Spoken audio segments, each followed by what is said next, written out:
नमस्कार। श्रीमद् भारत चैनल में आपका स्वागत है और आज हम कार्तिक माहात्म्य के 23वें अध्याय का श्रवण करेंगे। आइए शुरू करते हैं।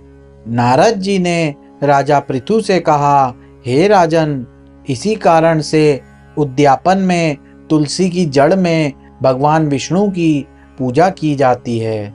तुलसी का मूल प्रदेश भगवान विष्णु को प्रसन्न करने वाला है। हे राजन, तुलसी का पौधा जिस घर में विद्यमान है वह तीर्थ स्वरूप है और उस घर में यम के दूत कभी नहीं आते। सब पापों का नाश करने वाला, अभिष्ट फल को देने वाला है। जो मनुष्य तुलसी का पौधा लगाता है वह यमराज को नहीं देखता।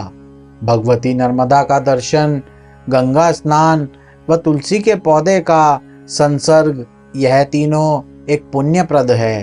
तुलसी का पौधा लगाने से, सींचने से, दर्शन से और तुलसी को छूने से कामिक, वाचिक, मानसिक आदि संपूर्ण पाप नष्ट हो जाते हैं।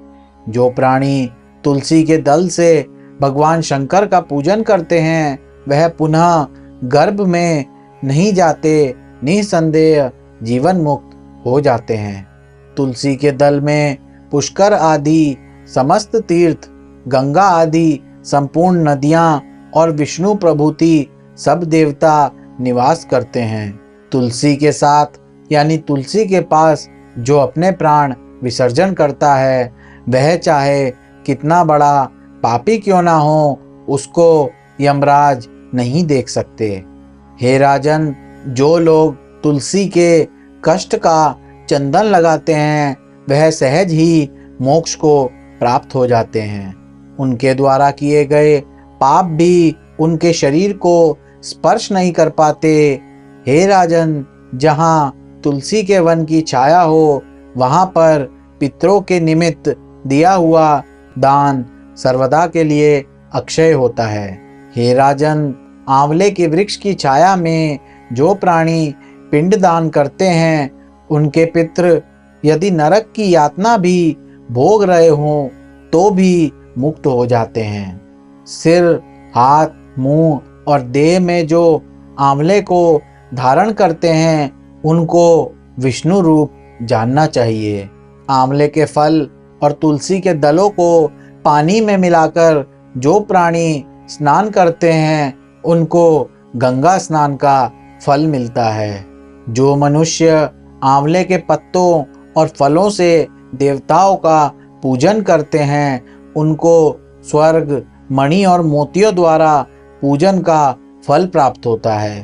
कार्तिक मास में सब तीर्थ ऋषि, देवता और सब यज्ञ जब सूर्य तुला राशि में होता है आंवले के वृक्ष में वास करते हैं। जो मनुष्य द्वादशी तिथि को तुलसी के दल और कार्तिक में आंवले का पत्ता तोड़ते हैं वह नरक में वास करते हैं। जो कार्तिक में आंवले की छाया में बैठकर भोजन करता है उसके अंत संसर्ग में सब दोष नष्ट हो जाते हैं।